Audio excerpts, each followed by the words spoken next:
Welcome back, you night owls. Tonight we're going to venture back in time, not to a single moment, but to the slow, gentle, and ultimately inevitable decline of one of history's most enduring civilizations. You're lying in your bed, maybe the sheets are a little cool against your skin, and you can almost feel the dry, dusty air of the Egyptian desert beginning to swirl around you, carrying with it the scent of sun-baked mud bricks and forgotten incense. Imagine the immense star-dusted sky above, so clear you can see every constellation, just as they did 3, 4, 5,000 years ago. You're a humble farmer, standing on the banks of the Nile, and the river is everything. Your life, your God, your entire world. The current is a constant hum in the darkness, a lullaby that has sung generations to sleep. But you probably won't survive this journey. It's a long one, and the history is thicker than the silt after a great flood. So before you get comfortable, take a moment to like the video and subscribe, but only if you genuinely enjoy what I do here. Now, if you're a night owl in New York, it's about 11 PM. If you're a daydreamer in Sydney, you're just starting your morning. Post your location and local time if you'd like. Now, dim the lights, maybe turn on a fan for that soft background hum, and let's ease into tonight's journey together. Our story begins not with an ending, but with a beginning so powerful it feels like it will last forever. We're standing at the dawn of the Old Kingdom, around 2686 BC, and you're an Egyptian peasant, your world framed by the verdant ribbon of the Nile and the stark infinite expanse of the desert. This, my friend, is the age of pyramids. When you think of ancient Egypt, you think of these colossal tombs, and that's no accident. They are the ultimate symbols of a society built on 3 pillars: a divinely ordained king, a centralized government, and a populace utterly devoted to both. The pharaoh wasn't just a ruler. He was a living god, Horus incarnate, the son of Ra. His authority was absolute, his word was law, and his will was what kept the sun rising each morning and the Nile flooding each year. This wasn't just a belief system, it was the entire operating manual for the state. Imagine the scale of the operation for a moment. To build a pyramid like the Great Pyramid of Giza, you needed to mobilize thousands of workers, coordinate massive logistical efforts, and maintain social cohesion for decades. The labour wasn't slave labour in the sense we often think of it. It was a form of corvée, a civic duty. These were farmers, pulling blocks from quarries during the Nile's flood season when their fields were underwater. They were housed, fed, and even paid in beer and bread. The sheer organisational genius required for this is staggering. The pharaoh at the top, a vizier beneath him, and a vast bureaucracy of scribes, treasurers, and overseers managing everything from tax collection to grain distribution. It was, for a time, a flawlessly oiled machine. This period of the Old Kingdom, particularly the 3rd and 4th dynasties, is often called the Pyramid Age for good reason. It was an era of unprecedented stability, prosperity, and cultural unity. But even then, in this so-called Golden Age, the seeds of future trouble were being sown. The very success of this highly centralized system was also its greatest weakness. The pharaoh's power was directly tied to the perceived order of the cosmos, to Mahat. If the floods were low or the harvests failed, it wasn't just bad luck. It was a sign that the pharaoh's connection to the gods was weakening. As the centuries rolled on, the administration grew more complex and more people needed to be brought into the fold to manage this growing bureaucracy. You have governors, known as nomarchs, ruling the 42 provinces, or nomes, on behalf of the pharaoh. At first, they were loyal, temporary appointments from the central court. But over time, they began to establish their own power bases. You see, a good governor would manage the local irrigation systems, collect the taxes, and ensure the local cults were properly maintained. He would become a beloved, powerful figure in his own right. Historians still argue whether this was a deliberate strategy by the pharaohs to delegate power or a natural byproduct of a sprawling empire, but the result was the same. The nomarchs' tombs began to grow larger and more elaborate, mimicking the pharaohs, a subtle but significant sign that their power was no longer entirely derived from the king. There's a quirky tidbit here. During the 4th dynasty, a pharaoh named Sneferu, the father of Khufu, he of the Great Pyramid, was a ridiculously prolific builder. He built not 1 but 3 major pyramids, including the Bent Pyramid and the Red Pyramid. He essentially spent his entire reign perfecting pyramid building techniques, learning from his mistakes. He even had a sort of pyramid factory vibe going on. The number of pyramids a pharaoh built became a bit of a vanity project, a way to show off their power and piety. But all that building, all that centralisation required immense resources that had to be managed by a growing class of elites who were getting a taste of power themselves. These local nomarchs were gaining inherited titles, passing their administrative power down to their sons. This created a new kind of power structure, a quasi-feudal system that existed just beneath the surface of the pharaoh's supreme authority. So while you're out there, a simple farmer in the sun, you see the great monuments being built, you participate in the rituals, and you feel the reassuring stability of a world that seems eternal. But in the halls of power, the lines are blurring. The pharaoh is still a living god, but a living god who has to delegate more and more of his power to a class of increasingly autonomous regional leaders. This wasn't a sudden, violent break. It was a slow, subtle tectonic shift. The centralised machine of the Old Kingdom was humming along, but a few gears were starting to grind. The economic burden of these massive construction projects, coupled with the increasing independence of the provincial governors, created a slow-moving crisis. The pharaoh's authority was like a massive ship, and while it looked majestic from the shore, its hull was slowly being eaten away by barnacles. The once unshakable belief in the pharaoh as the sole conduit between humanity and the divine was beginning to be questioned, first quietly, then with a growing chorus of dissent. It was a golden age, yes, but a golden age that was, with every sunrise, becoming a little less bright. The sun has set on the Old Kingdom, and that reassuring hum of the Nile's current is no longer a lullaby, but a quiet, anxious background noise. The pyramids stand as silent sentinels, but the unified state that built them is no more. You're now a peasant, a few hundred years later, around 2081 BC, and your world has shrunk. The vast, stable kingdom you once knew has fractured into dozens of smaller, squabbling fiefdoms. This is the first intermediate period, and it's a mess. The central authority in Memphis has collapsed, and the power vacuum has been filled by those very nomarchs we talked about earlier.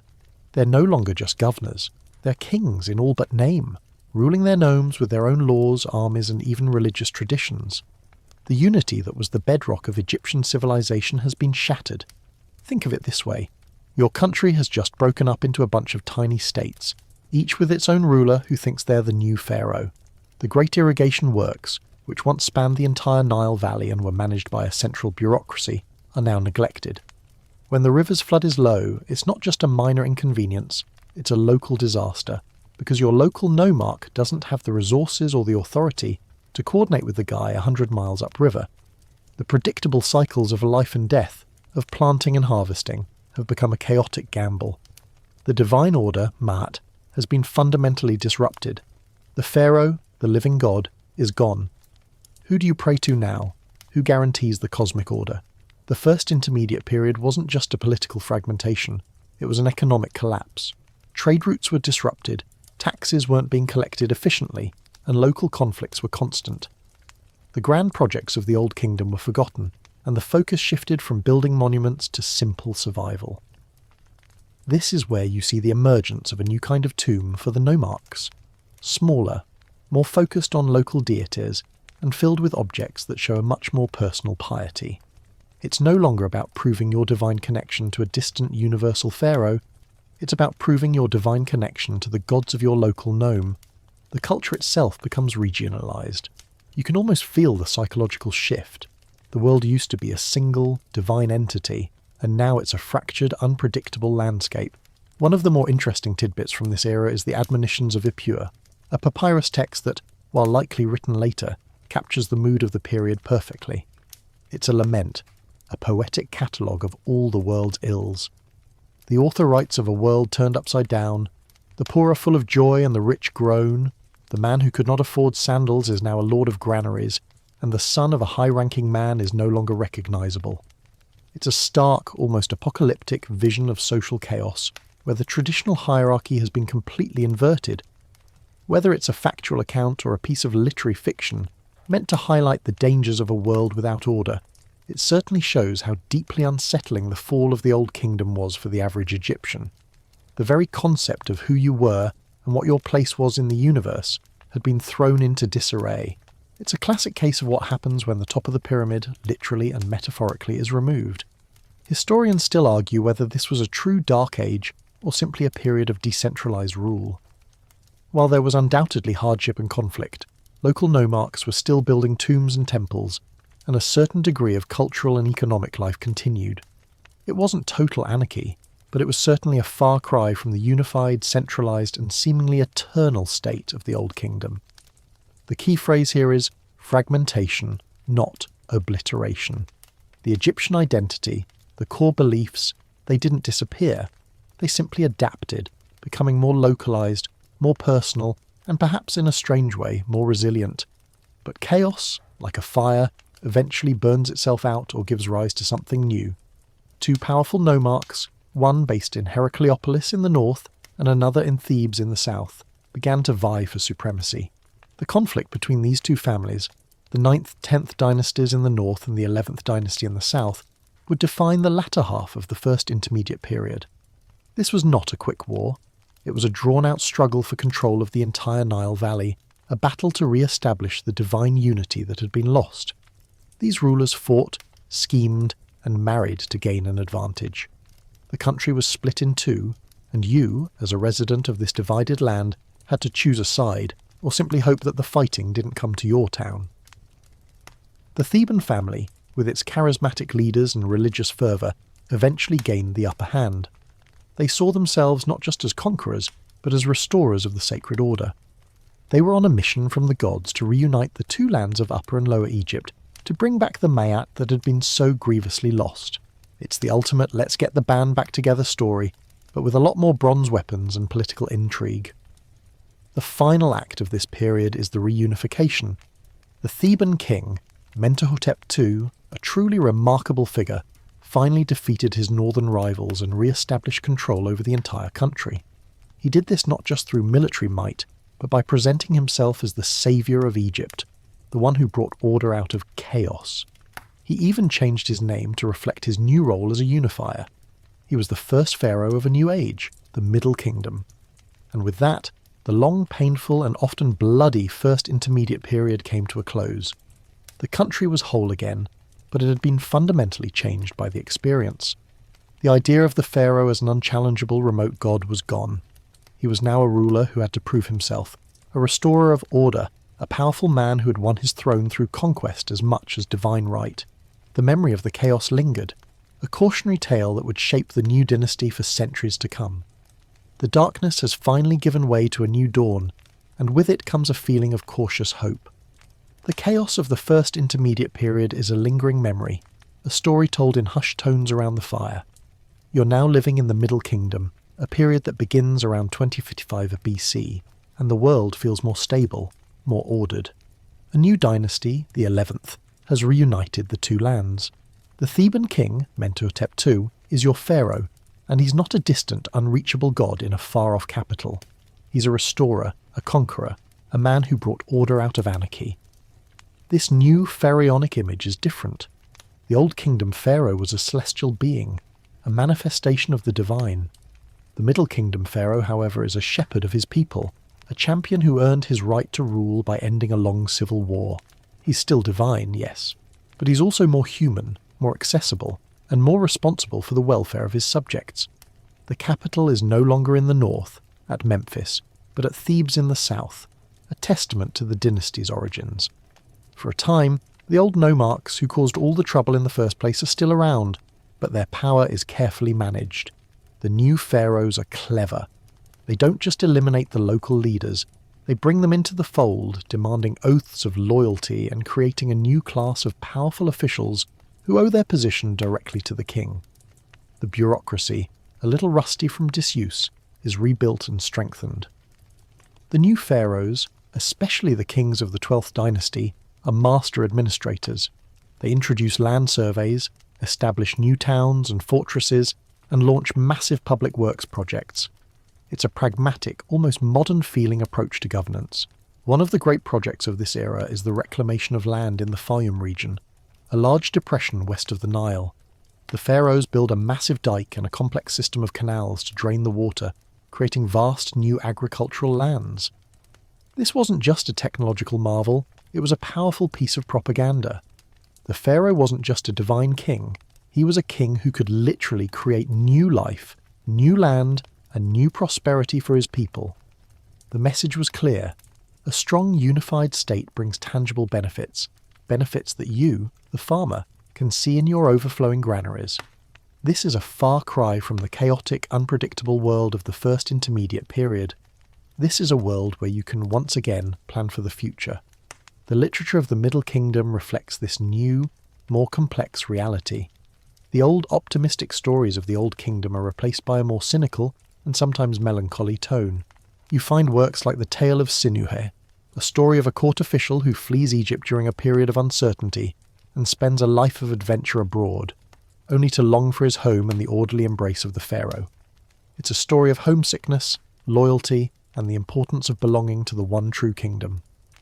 There's also the teaching of Amenemhat-Fiam, a fictional text in which the ghost of the deceased pharaoh warns his son, Senusret-Thas, to be wary of his courtiers and to never trust anyone. It's a paranoid, dark text that speaks to the deep-seated fear of betrayal and the fragility of power, even at the highest levels. This kind of literature would have been unthinkable during the Old Kingdom. It's a testament to the fact that while the Middle Kingdom was a golden age, it was a golden age haunted by the ghosts of a very recent past. A quirky detail from this era is the practice of execration texts. These were small clay figurines or pottery shards on which the names of Egypt's enemies, both foreign and domestic, were written. The Egyptians would then ritually smash or curse these objects, a magical practice meant to neutralize their foes. You'd find lists of troublesome Nubian tribes, rebellious nomarchs, or even vague foreign peoples. It's a fascinating glimpse into the new pharaoh's psyche. They are powerful, yes, but they are also aware of their enemies and are willing to use magic and ritual to protect their fragile kingdom.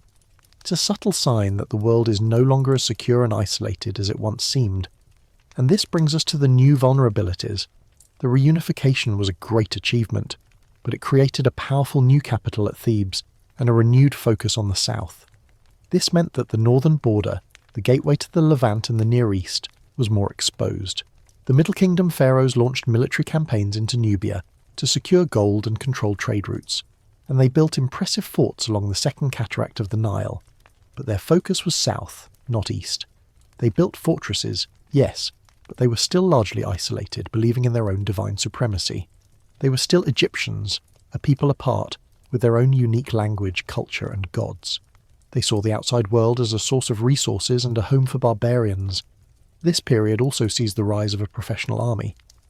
While the Old Kingdom used corvée labour for building and had a sort of part-time military, the Middle Kingdom had to maintain a standing force to keep the peace and to launch foreign campaigns. This created a new power centre, a group of military commanders whose loyalty, like the nomarchs before them, had to be carefully managed. And, as we'll see, a powerful, independent military can be a double-edged sword. Historians still argue whether the seeds of the Second Intermediate Period were sown in the overextension of the Middle Kingdom's resources or in the inherent political instability created by a powerful semi-autonomous nobility. Perhaps it was both, a kingdom stretched thin by its imperial ambitions and weakened from within by the very forces it had created to maintain its order. The Middle Kingdom was a period of incredible artistic and cultural flourishing, a genuine renaissance after the collapse of the Old Kingdom. The statues of this period show a more sombre, realistic pharaoh, with furrowed brows and a look of weary responsibility, a far cry from the idealized youthful faces of the Old Kingdom.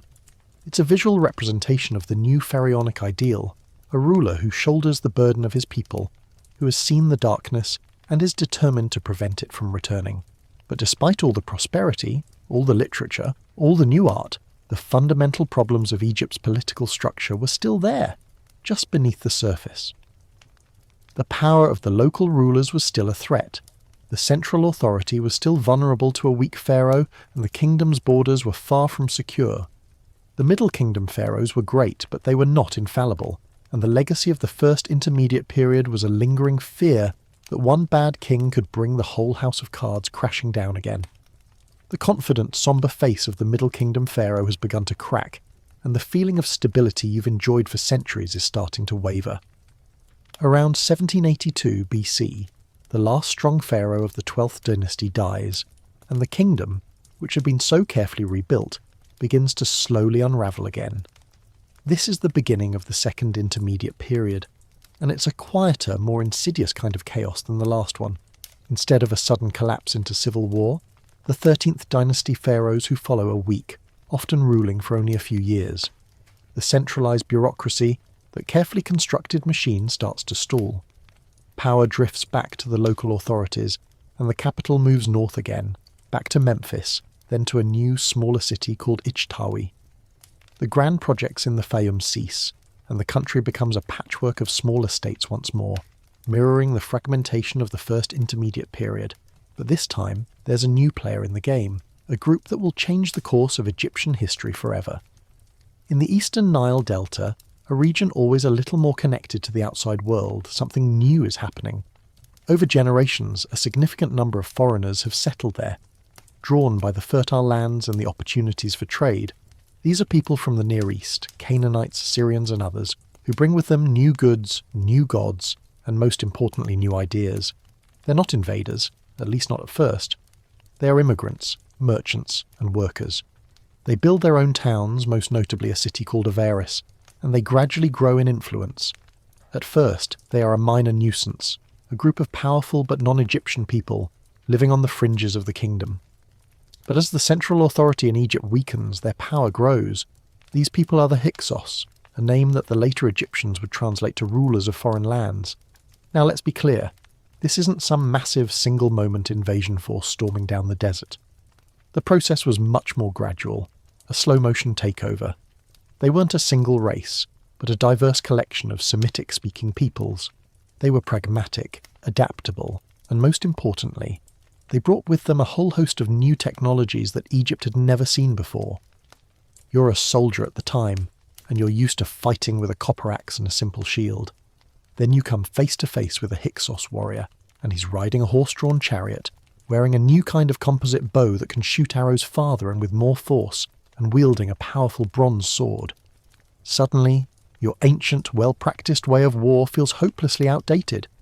This is a game changer. The Hyksos didn't just conquer Egypt. They modernised its military capabilities, whether the Egyptians wanted it or not. The Hyksos eventually established their own dynasty, the 15th dynasty, ruling from their capital at Avaris. They control Lower Egypt, the north, while a weak native Egyptian dynasty, the 17th, holds on to the south, ruling from Thebes.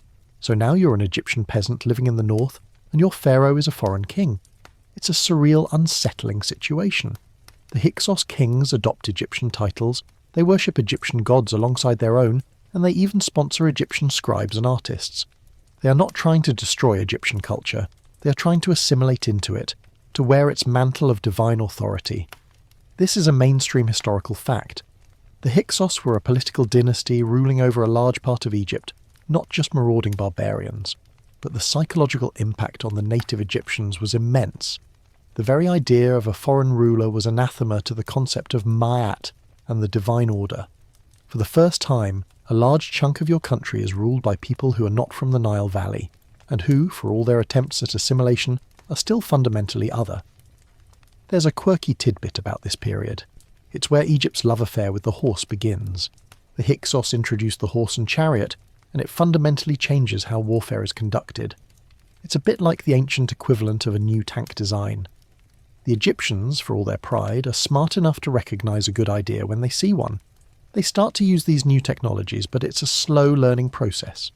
This forced modernisation will be the key to their eventual resurgence, but for now it's a source of humiliation. The Egyptians are, in a sense, being taught how to fight by their occupiers. Historians still argue whether the Hyksos rule was a brutal conquest or a period of peaceful coexistence. The later Egyptian accounts, written after the Hyksos had been expelled, paint them as vicious iconoclastic tyrants. They're a classic example of history being written by the victors. But archaeological evidence at Avaris shows a sophisticated cosmopolitan culture, with a mix of Egyptian, Aegean, and Near Eastern artefacts. It wasn't a cultural wasteland. It was a vibrant, multicultural hub. This suggests that the relationship was far more complex than a simple conqueror-conquered dynamic. It was a period of cultural exchange, of borrowing, and of grudging coexistence. But grudging coexistence rarely lasts. In the south, the Theban dynasty, the 17th, is quietly biding its time, growing stronger and more confident.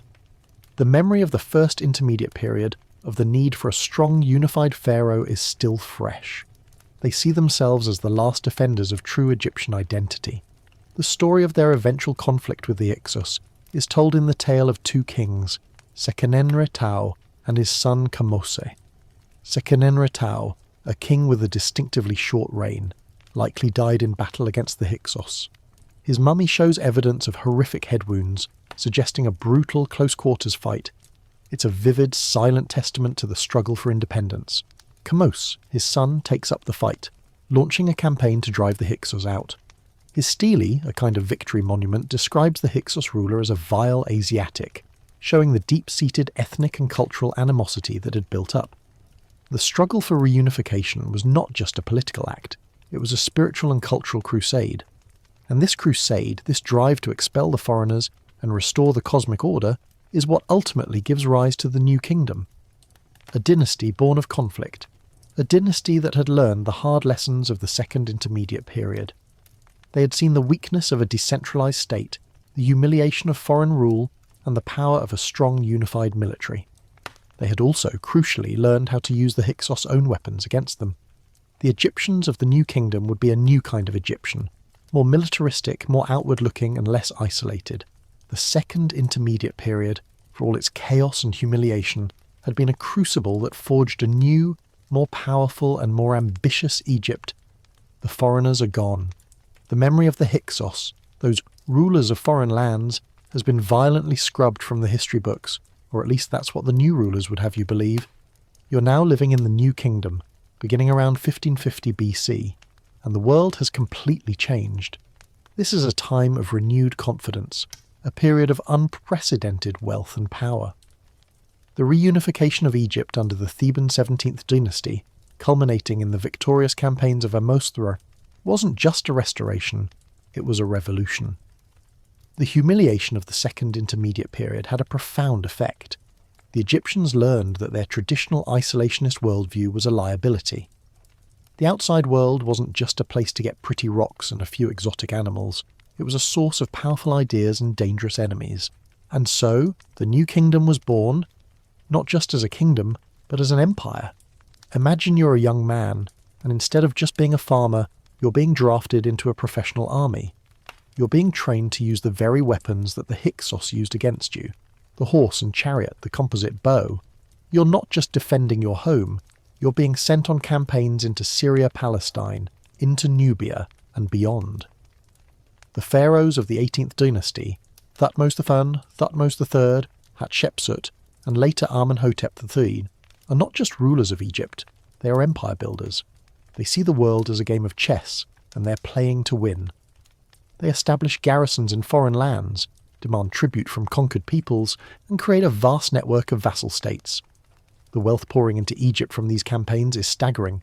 It's a boom time. The temples, especially those dedicated to the state god Amun-Ra at Thebes, are growing in size and opulence with every successful campaign. The pylon of a temple, that monumental gateway, is getting bigger, and the grand pillared hypostyle halls are getting wider. It's a physical representation of the kingdom's newfound wealth and pride.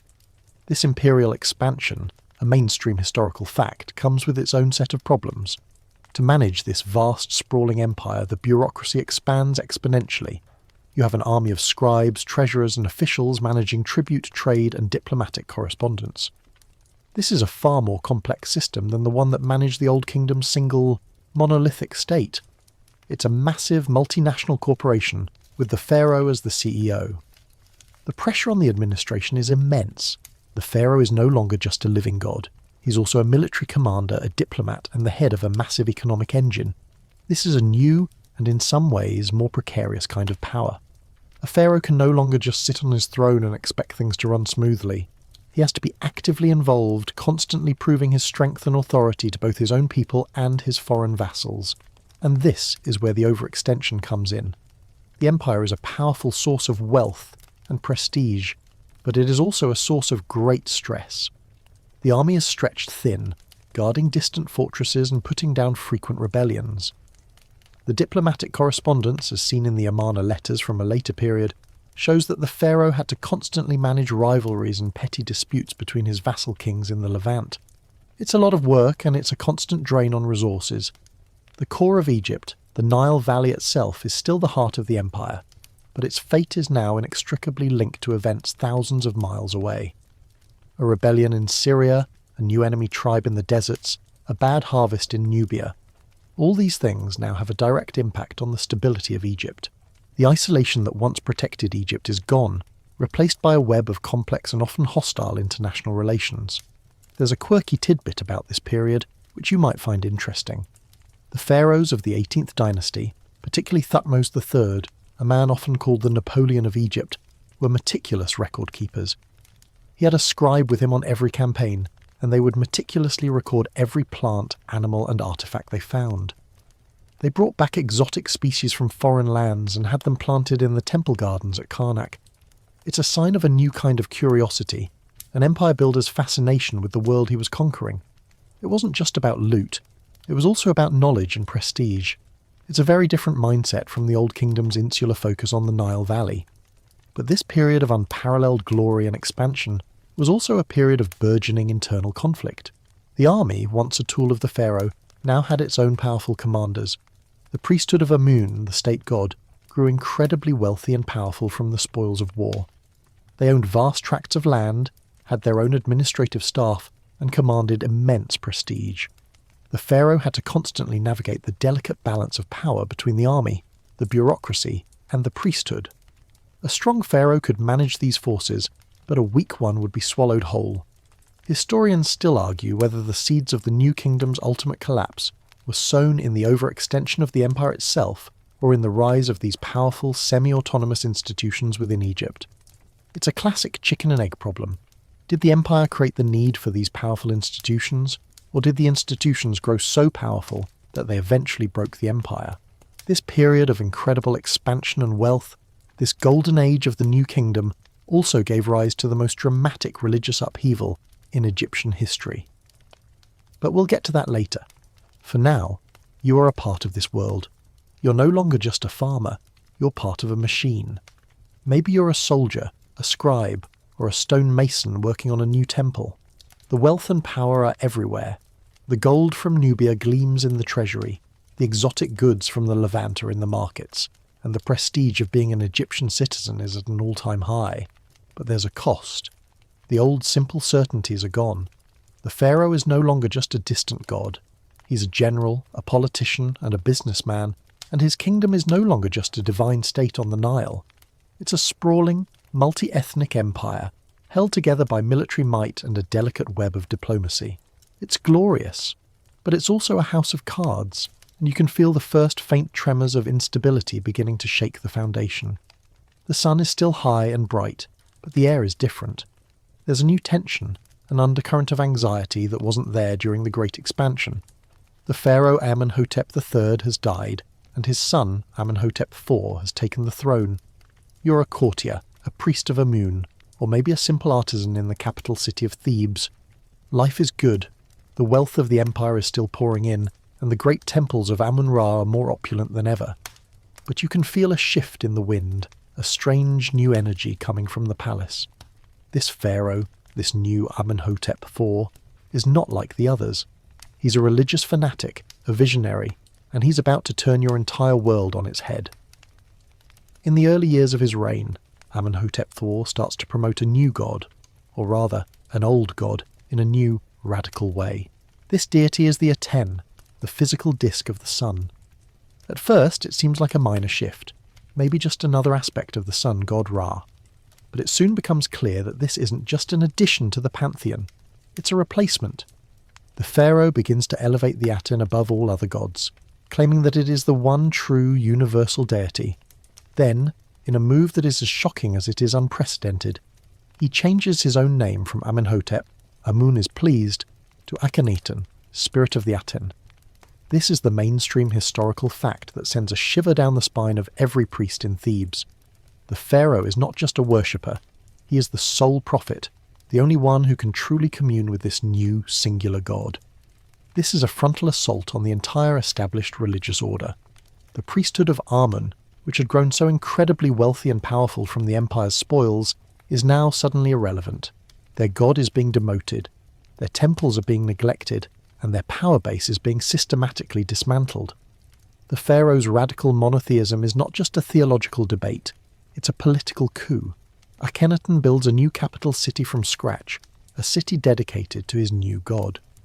He calls it Akhetaten, Horizon of the Aten, in a remote, pristine desert location that is now known as Amarna.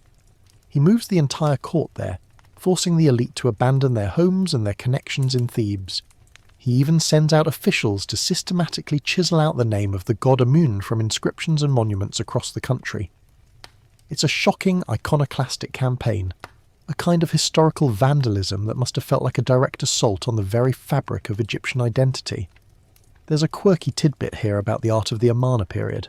It's a radical departure from the traditional, rigid, idealized style of Egyptian art. Akhenaten and his famous wife Nefertiti are depicted with strange, elongated skulls, sagging bellies, and thin limbs. The depictions are much more naturalistic, showing the royal couple in intimate family scenes, playing with their daughters. It's a bizarre and beautiful style that's a complete break from the past. Historians still argue whether this was a deliberate artistic choice to reflect the new religious truth, or if it was a depiction of a genuine physical deformity, maybe a genetic condition that ran in the family. Whatever the cause, it's a visible, tangible sign of how completely Akhenaten was trying to break with tradition. But Akhenaten's religious revolution was also a political disaster. While he was obsessed with his new god, the empire he inherited was slowly beginning to crumble. The Amarna letters, a collection of diplomatic correspondence discovered later, paint a picture of an empire in disarray. The vassal kings in the Levant are pleading for help, complaining about marauding bands of rebels and other enemies, and accusing each other of treachery. They are begging the pharaoh for troops and resources, but Akhenaten, seemingly consumed by his religious project, is either unwilling or unable to respond effectively.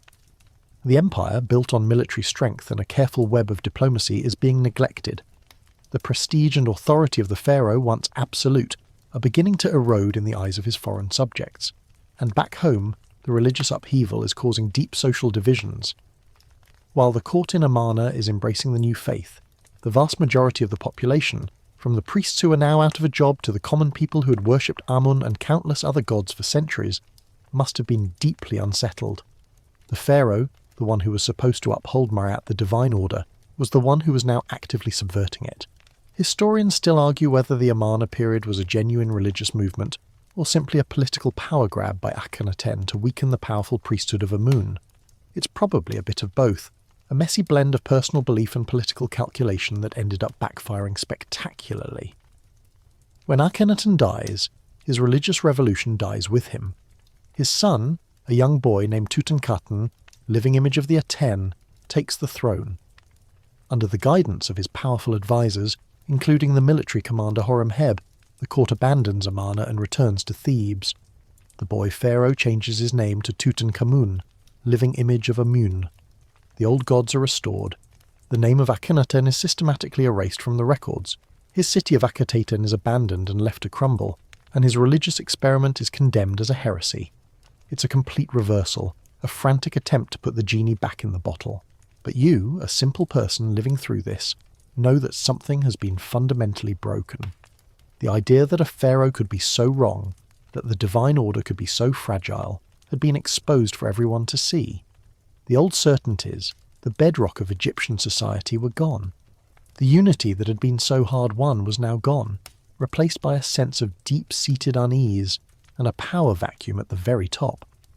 The new kingdom, for all its glory, had just suffered a massive self-inflicted wound. The dust of Amarna has settled, and the name of Akhenaten has been all but erased. Yet the memory of his reign lingers like a bad dream. The new kingdom, for all its outward show of strength, is a house of cards, and you, a person living through the Ramesside period beginning around 1292 BC, can feel the whole structure starting to sway.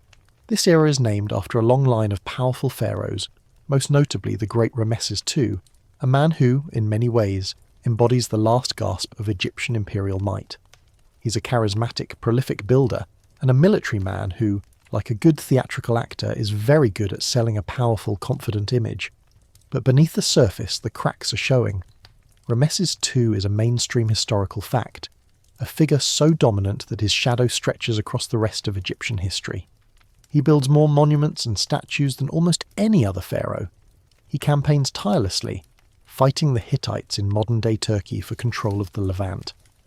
The Battle of Kadesh, a famous clash of empires, is a perfect example of this period's vanity and overextension. Ramesses II leads his troops into a trap, is nearly defeated, but manages to rally his forces and fight the Hittites to a bloody stalemate. He then returns to Egypt and has the battle depicted on temple walls as a glorious crushing victory, a masterful piece of propaganda. This is the Ramesside style. Project an image of absolute strength, even when the reality is far more complex and tenuous. The core of the problem is internal. The Amarna period had exposed the fragility of the pharaoh's power, and it had left a legacy of internal strife. After the death of Tutankhamun and the brief reigns of his successors, a powerful military commander, Horemheb, took the throne, followed by the dynasty's founder Ramesses III. These were not pharaohs from the traditional royal bloodline, they were generals who had seized power in the wake of the Amarna chaos. This created a new kind of legitimacy. The pharaoh was a military leader first, a divine figure second. The army, once a tool of the pharaoh, was now a potential rival. The power struggles were constant, a quiet, tense game of thrones being played out in the royal court. Then there's the economic strain. The empire is still bringing in tribute, but the cost of maintaining it is immense. The military campaigns, the diplomatic missions, the constant construction of temples and monuments, it all requires a tremendous amount of resources. To pay for it all, the pharaoh has to grant vast amounts of land and wealth to the powerful institutions of the state, especially the priesthood of Amun. Remember that priesthood we talked about earlier? They are now richer and more powerful than ever. The high priests of Amun in Thebes are a major political and economic force, a rival to the pharaoh himself. They own vast tracts of land, have their own administrative staff, and wield immense influence over the religious life of the country. Historians still argue whether the priesthood of Amun simply filled a power vacuum left by weak pharaohs, or if they deliberately schemed to undermine royal authority. It's a classic power struggle that pits the divine legitimacy of the pharaoh against the institutional power of the church. A quirky tidbit from this period is the widespread use of ostraca, small pottery shards or limestone flakes used as notepads. You find thousands of them, from shopping lists and work orders to funny stories and sketches. It's a glimpse into the daily life of the common people, and it shows a society that is highly literate and organised, but also one that is struggling. We find records of strikes by workers on royal tombs, who are protesting against delayed payment of their rations. It's a sign that the glorious, powerful facade of the Ramesside state is a little less perfect on the ground. The economy is strained, the workers are unhappy, and the illusion of a perfect divine order is wearing thin. The pharaohs that follow Ramesses II are, with a few exceptions, less capable and less respected. The power of the central government continues to decline, and the regional governors, the nomarchs, begin to reassert their independence. The cycle of the first and second intermediate periods is beginning to repeat itself, but this time the world outside of Egypt is also becoming a lot more dangerous. The great empires of the Near East, the Hittites, the Mycenaeans, the Assyrians, are all in a period of decline and flux. This is a time known as the Late Bronze Age collapse, and it's a global catastrophe. Trade routes are disrupted, entire cities are being destroyed, and new powerful groups of marauders are appearing on the scene. You, a citizen of this late new kingdom, would be feeling a growing sense of unease. The old certainties are gone. The pharaoh is a military commander who has to constantly fight for his prestige. The priesthood is a powerful rival. The economy is strained. And the world outside the Nile Valley, which was once a source of tribute, is now a source of new and terrifying threats. The carefully constructed empire, the source of Egypt's power and wealth for centuries, is becoming a burden. It's a bit like a massive mansion that's expensive to maintain and is falling into disrepair. The last great Ramesside pharaoh, Ramesses II, is a king in name only. The country is effectively split, with the high priest of Amun ruling Upper Egypt from Thebes and a general in the north controlling Lower Egypt. The illusion of a unified Egypt is shattered, and the grand, glorious Ramesside period ends not with a bang, but with a slow, drawn-out whimper. The new kingdom, the golden age of empire, has come to an end, and Egypt is about to enter a long, slow period of decline and foreign domination. The House of Cards has finally collapsed. The once grand stage of the new kingdom is now eerily quiet, the lights dimming on the great temples of Thebes. You're a person living around the turn of the 12th century BC, and the world is in a state of utter cataclysmic upheaval.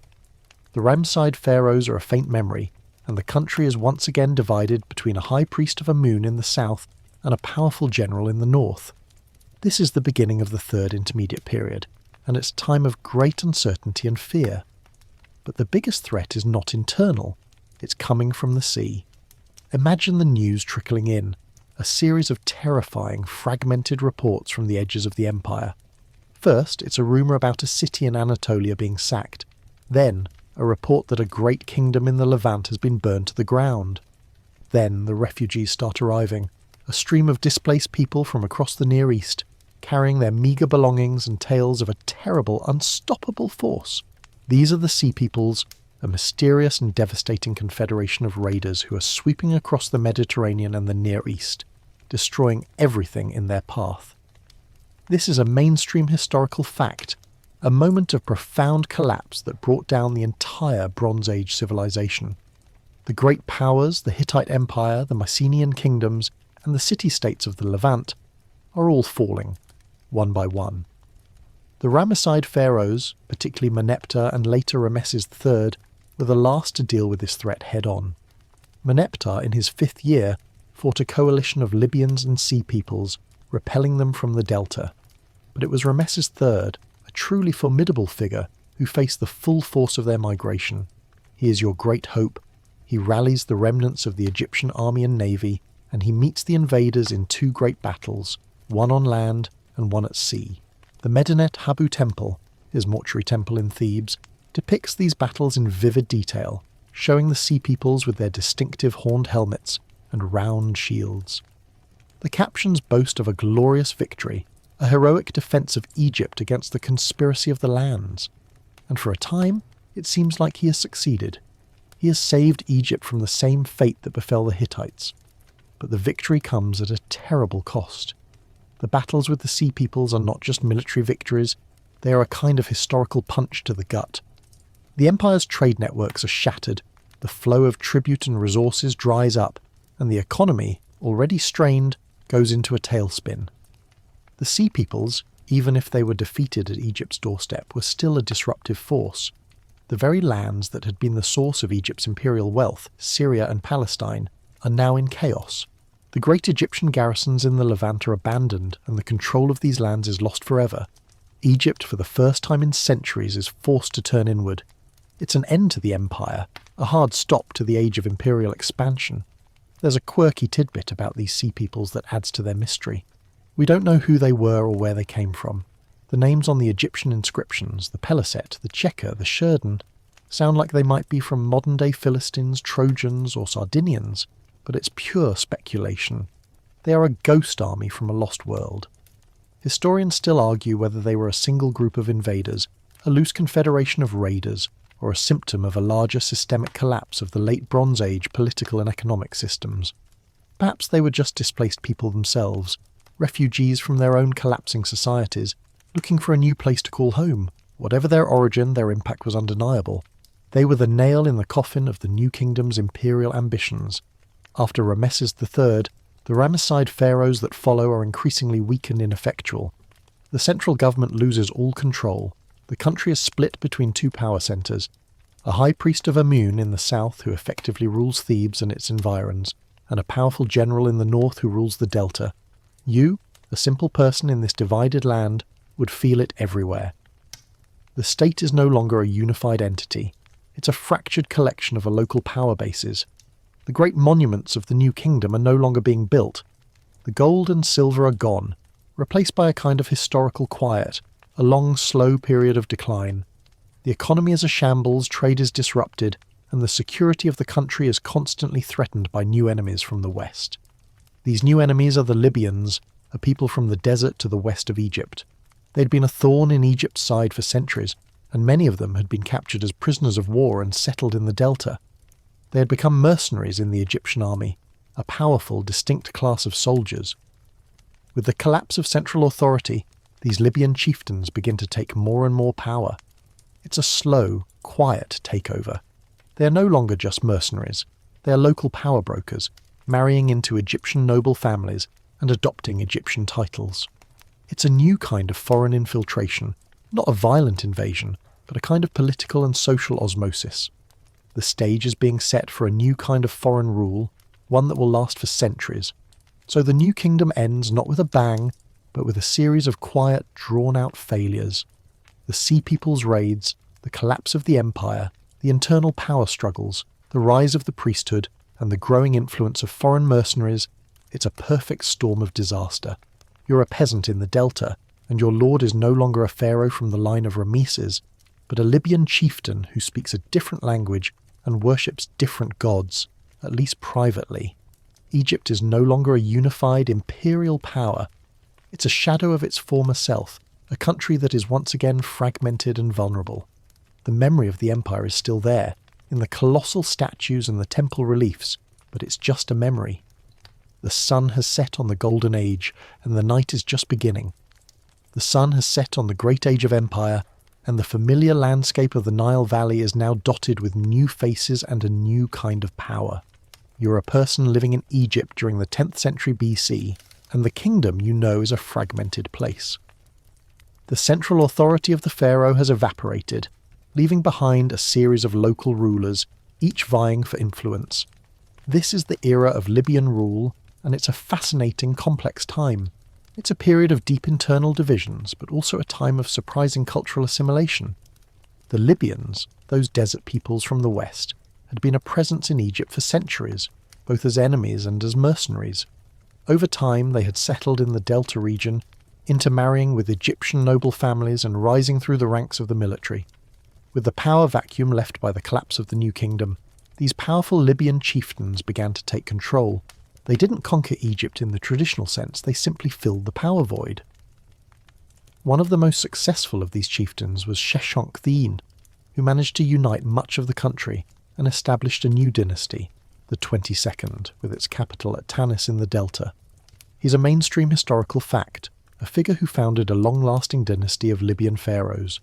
Sheshonq and his successors were a new kind of pharaoh. They adopted the traditional Egyptian titles and regalia, presenting themselves as the legitimate heirs of the great pharaohs of the past. They worshipped the Egyptian gods, and they sponsored the construction of temples, particularly at Thebes. But they were also fundamentally different. Their power was based not on a divine bloodline, but on a network of tribal loyalties and military alliances. They ruled not with a unified bureaucracy, but through a system of local chieftains who were often their own relatives. This was a decentralized, factionalized form of rule. The country was divided into a series of powerful Libyan-controlled territories, each with its own local ruler who was theoretically loyal to the pharaoh but often acted with a great deal of independence. A quirky tidbit from this period is how the Libyan pharaohs managed to maintain a sort of symbolic control over Upper Egypt and the powerful priesthood of Amun. They did it through a clever political move. They appointed their own daughters to the position of God's wife of Amun. This was a ceremonial but incredibly powerful position, and by placing their daughters in this role, the Libyan pharaohs could indirectly control the vast wealth and influence of the Theban priesthood.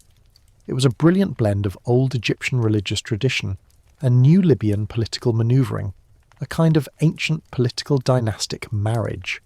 This period, known as the Third Intermediate Period, is a messy, confusing time for historians. Dynasties overlapped, and multiple pharaohs often claimed to be the ruler of Egypt at the same time. The country was a geopolitical jigsaw puzzle, with power shifting between the Libyan pharaohs in the north, the high priests of Amun in the south, and a series of smaller independent kingdoms. The Libyan pharaohs would launch military campaigns to assert their authority, but their rule was often fragile and based on a delicate balance of power. They were never able to re-establish the kind of centralized monolithic state that had existed during the Old or New Kingdoms. Historians still argue whether the Libyan period was a time of genuine cultural fusion or a period of slow decline. On one hand, the Libyans were fully integrated into Egyptian society. They spoke Egyptian, wrote in hieroglyphs, and adopted Egyptian religious practices. Their names, like Sheshonq, were a blend of Libyan and Egyptian sounds. On the other hand, the constant internal conflicts, the decentralized nature of their rule, and the lack of a strong central authority meant that Egypt was vulnerable. The great international prestige of the new kingdom was a distant memory. Egypt was no longer a major player on the world stage. It was a fractured kingdom struggling to maintain its own borders. You, a person living through this, would feel this instability in your bones. The old certainties are gone. Your pharaoh might be a Libyan chieftain who worships the same gods, but who also has a different set of cultural traditions. The kingdom is a patchwork of local power bases, and your fate is often tied to the fortunes of your local lord, not to a distant pharaoh. This is a far cry from the old kingdom, where the pharaoh was the living manifestation of Horus, or the new kingdom, where the pharaoh was a globe-trotting conqueror. This pharaoh is more of a politician, a military leader who has to constantly fight to keep his own house in order. The final act of the Libyan period is a story of division and weakness. The 22nd dynasty eventually fractures, leading to a period where multiple pharaohs rule concurrently. The country is split into dozens of small competing kingdoms. The delta is a mess of rival dynasties, and the south is controlled by the powerful priesthood of Amun. The political unity of Egypt is completely gone. This state of affairs makes Egypt a tempting target for outside powers, and a new threat is looming from a place that has been for the most part a loyal vassal state for centuries, Nubia, the land to the south. The Nubians, who had been heavily Egyptianized, now see themselves as the true inheritors of the ancient pharaonic tradition. They're about to launch a campaign to purify Egypt from foreign rule and restore the true Ma'at. The long, slow decline under Libyan rule is about to be violently interrupted by a new force, a new dynasty of pharaohs who will, ironically, bring a fresh, if short-lived sense of order to the chaotic land of Egypt. The fragmented landscape of Libyan-ruled Egypt is about to be shaken to its core. The long, slow decline and the constant internal squabbling have created a power vacuum, and a new force is rising from a place you might have once considered a loyal vassal. You're a person living in Thebes in the late 8th century BC, and you hear the news, carried by a mixture of fear and hope. A new army is marching north from Nubia, the land to the south. Their leader is a powerful king named Piye, and he is a mainstream historical fact, a figure who will change the course of Egypt's history. For centuries, Nubia had been a part of the Egyptian empire, heavily influenced by its culture, religion, and political traditions. But with the collapse of the new kingdom and the rise of Libyan rule, the Nubians, also known as the Kushites, had established their own powerful kingdom at Napata. They had adopted Egyptian customs, worshipped Egyptian gods, and saw themselves as the true inheritors of the ancient pharaonic tradition. They looked at Egypt, fractured and ruled by a series of foreign Libyan warlords, and saw a kingdom in need of redemption. Piye's campaign was not a conquest, it was a religious crusade. He saw himself as a restorer of Ma'at, a unifier of the two lands, and a purger of foreign influence. Piye's campaign is documented in the glorious text of his victory stela, a massive monument found at Jebel Barkal in Nubia. The stela is a fascinating document, a work of propaganda that presents Piye as a pious, humble, and divinely ordained king. It describes in detail his march north, his demand for the Egyptian kings to submit, and his horror at their decadent, un-Egyptian ways. He condemns the Libyan pharaohs for eating fish, an act considered unclean by the traditional Egyptian priesthood. He demands that they ritually purify themselves before they can even be in his presence. This is a crucial point. The Nubian pharaohs in their own minds were more authentically Egyptian than the Libyans they were conquering. They sought to restore a pure, uncorrupted form of Egyptian religion and kingship. The conquest itself was a brilliant military and political campaign. Piye's army, a powerful force of skilled archers and charioteers, marched north and conquered one city after another. The local Libyan rulers, who were always squabbling amongst themselves, were no match for his unified, disciplined army.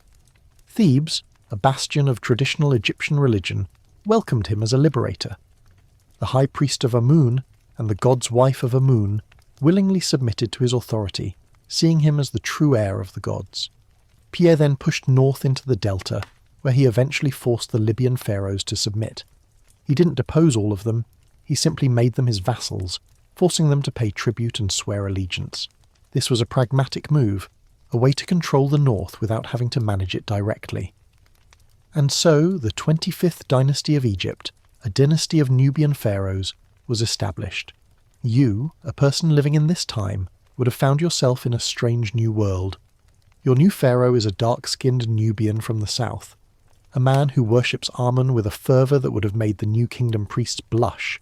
He is a restorer, a traditionalist, and he is determined to bring back the Golden Age. The Nubian pharaohs, like Pa and his successor Taharqa, launched major building projects, restoring the old temples of Egypt and building new ones in a classicizing style, mimicking the art and architecture of the Old Kingdom. It's a nostalgic, almost desperate attempt to turn back the clock, to undo the centuries of chaos and foreign rule. A quirky tidbit from this period is the role of horses in the pharaoh's religious beliefs. Pa's victory stela emphasizes his love for horses. He talks about his stables and his care for them with a reverence that is almost religious. When he conquers a city, he's often depicted going to the stables first to check on the horses before going to the treasury. It's a small but fascinating detail that shows a blending of Nubian cultural values, where horses were a symbol of wealth and power, with the Egyptian notion of a pious, divinely ordained king. But the Nubian dynasty, for all its piety and ambition, was always on a knife's edge. Their rule was constantly being challenged, both internally and externally.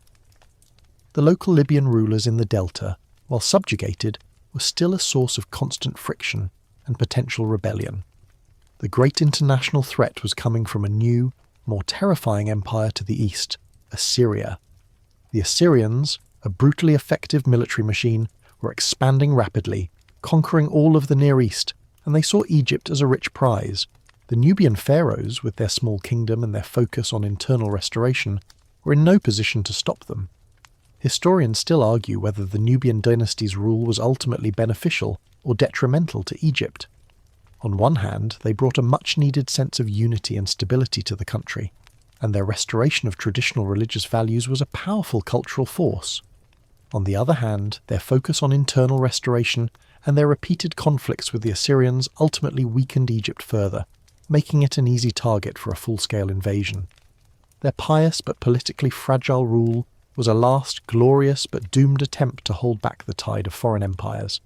The Nubians were trying to put the pieces back together, but they were doing so with an ancient, outdated playbook, while the rest of the world was moving on to a new, more brutal form of empire building. The stage is set for a clash of civilizations, a clash that Egypt is simply not ready for. The end of a native rule is just around the corner.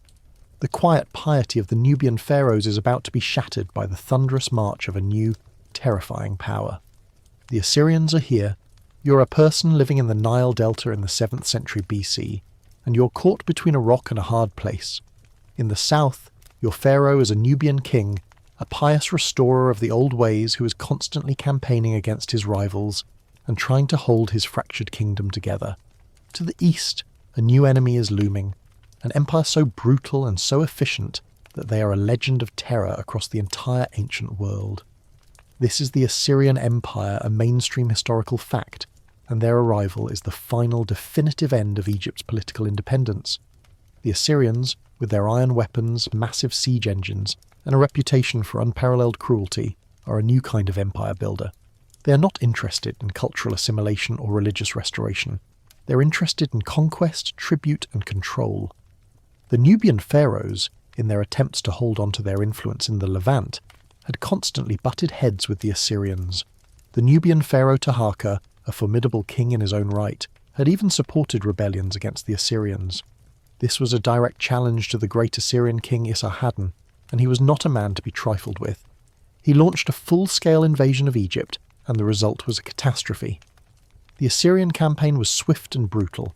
They marched through the Sinai Desert, routed the Egyptian army, and sacked the capital city of Memphis. Taharqa fled south to his native Nubia, and Egypt, for the first time in its long, long history, was conquered by a foreign power that had no interest in adopting its culture or its gods.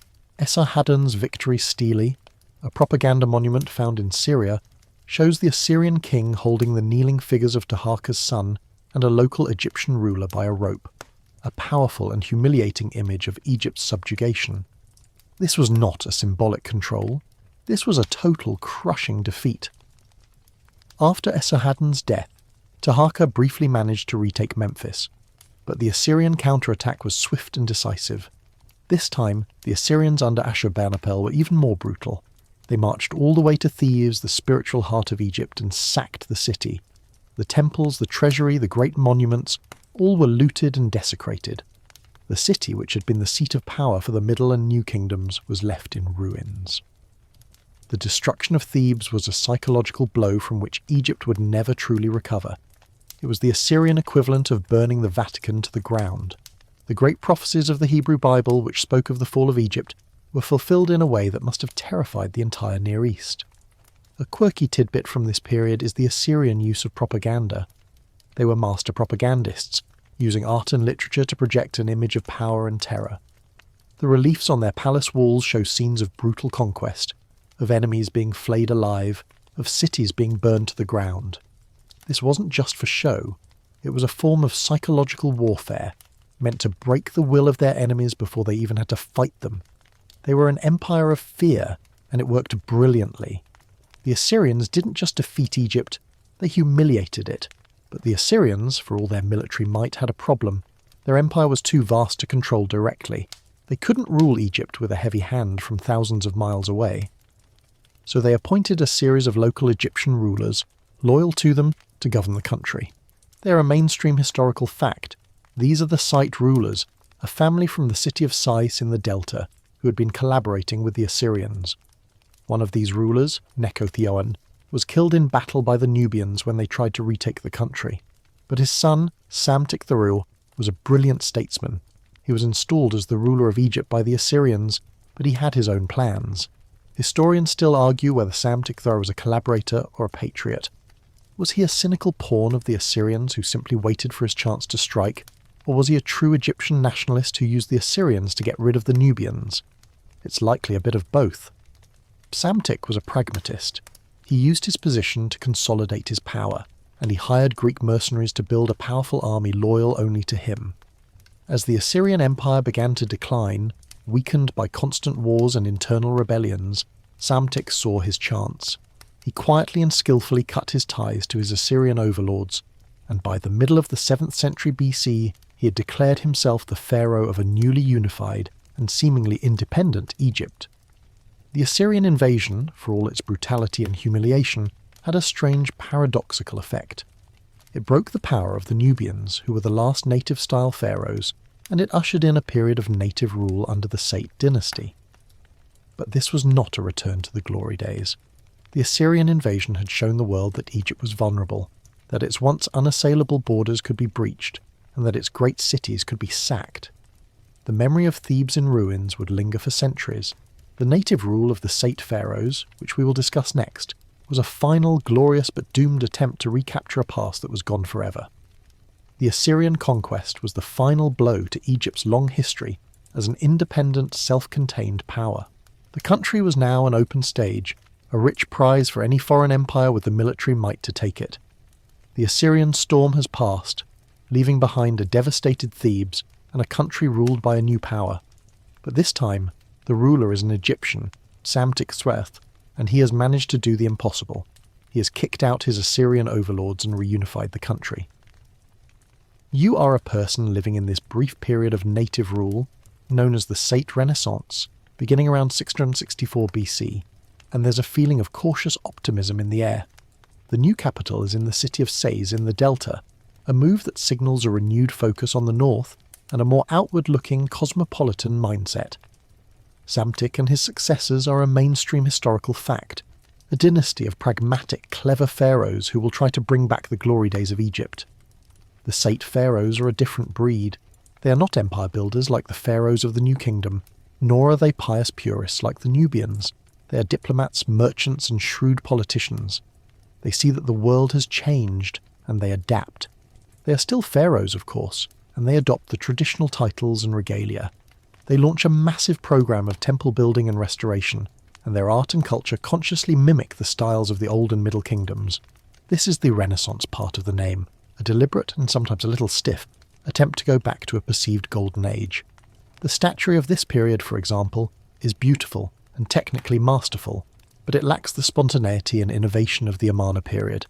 It's a nostalgic, almost desperate effort to recapture a past that is long gone. But this return to tradition is a calculated political move.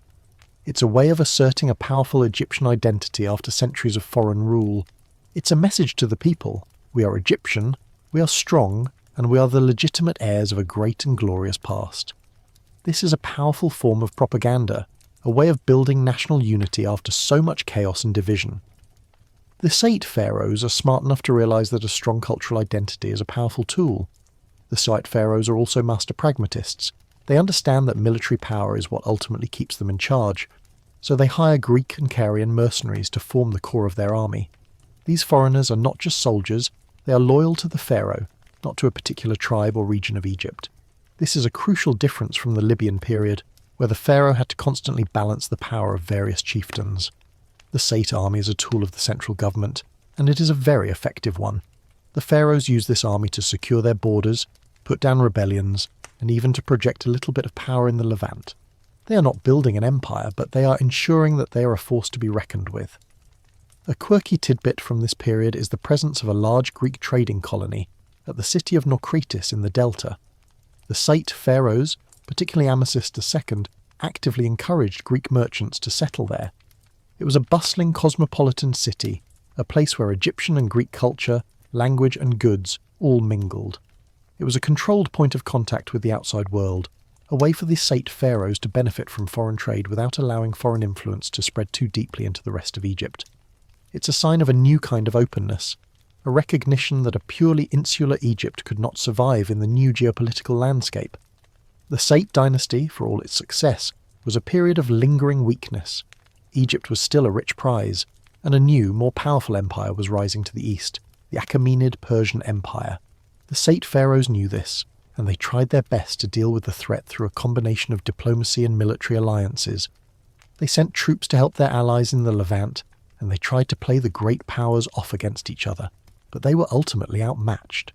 The Persian Empire, under its brilliant and ruthless leader Cambyses II, was a military machine on an even greater scale than the Assyrians. Historians still argue whether the Sate Renaissance was a true revival, or a brief glorious interlude before the final collapse. On one hand, they did bring a degree of unity and stability that Egypt hadn't seen for centuries. They were patrons of the arts, restorers of ancient monuments, and they managed to hold off the inevitable for over 100 years. On the other hand, their rule was always precarious, dependent on foreign mercenaries and a delicate balance of power. They were living on borrowed time, and the looming shadow of the Persian Empire was a constant reminder of their vulnerability. The final act of the Sate Renaissance is a poignant story of defeat. The last great Sate pharaoh, Psamtik III, faced the full force of the Persian invasion at the Battle of Pelusium. According to the Greek historian Herodotus, the battle was decided by a clever and slightly cheeky piece of Persian strategy. The Persian army, knowing the Egyptians held cats and other animals sacred, put cats on the front line of their army. The Egyptians, unwilling to harm the sacred animals, were unable to use their bows effectively, and they were routed. Whether this story is true or a piece of humorous Greek propaganda, it's a powerful symbol of the clash of civilizations. The Persians, with their ruthless pragmatism, against the Egyptians, with their deeply ingrained traditions. The Sate Renaissance, for all its glory, ended in a final crushing defeat, and Egypt's long history of native rule was, for the most part, over. The country had returned to glory, but only long enough to be conquered again. The brief, beautiful bloom of the Sate Renaissance has been trampled underfoot. You're now a person living in Egypt in the late 6th century BC, and your new ruler is not a native pharaoh but a Persian king. This is the Achaemenid Persian conquest, and it marks a profound and irreversible shift in Egypt's history.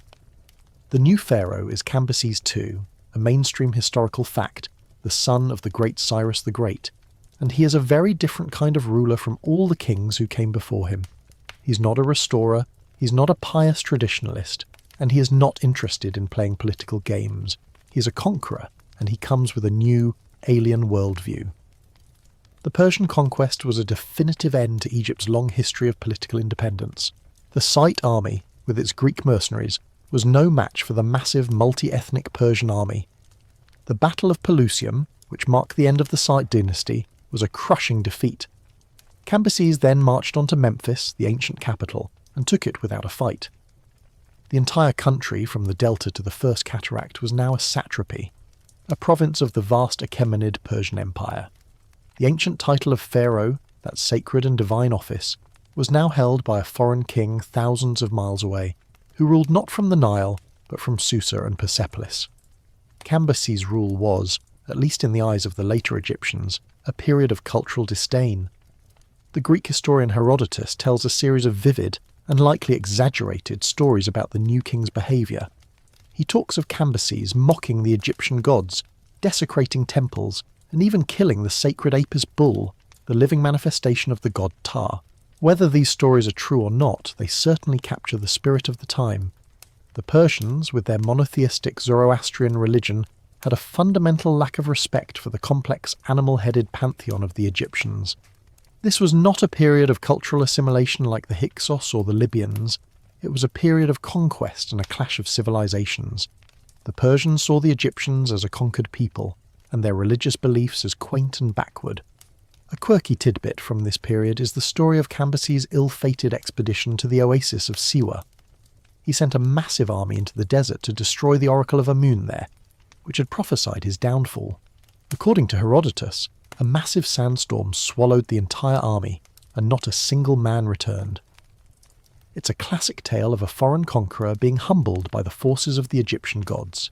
A powerful and comforting story for a people who were, at that moment, deeply humiliated and powerless.